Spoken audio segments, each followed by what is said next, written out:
మనం ఇప్పుడు అజర్బైజాన్ దేశంలో ఉన్న అజర్బైజాన్ దేశం కరెన్సీ వచ్చేసి మన్నత్తు.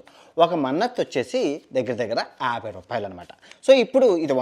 100 కాబట్టి రూ. 5,000, ఇది 50 కాబట్టి 2,500, ఇది 10 కాబట్టి 500. సో ఈ దేశాన్ని యూరో ఏషియా దేశం అంటారు. ఎందుకంటే సగం ఏషియాలో ఉంటుంది, సగం యూరోప్లో ఉంటుంది.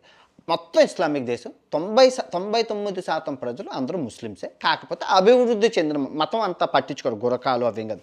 వెస్ట్రన్ కల్చర్లో బికినీలు చెడ్డీలు వేసుకొని బాగుంటారు. అభివృద్ధి చెందిన దేశం. కాకపోతే ఒకప్పుడు మొన్న స్వతంత్రం వచ్చింది, 91లో వచ్చింది సోవియట్ యూనియన్ నుంచి. ఒకప్పుడు రూ. 68 ఉండే ఇది. తర్వాత యుద్ధాలు పక్కనున్న అర్మేనియాతో యుద్ధం చేయడం వల్ల రూ. 38 పడిపోయింది. మళ్ళీ ఇప్పుడు స్లోగా పుంజుకుంటుంది, రూ. 51కి వచ్చింది. వీళ్ళకి ఆదాయం ప్రధాన వనరులు వచ్చేసి ఆయిల్, విపరీతంగా ఆయిల్ ఉన్నదనమాట, గ్యాసు.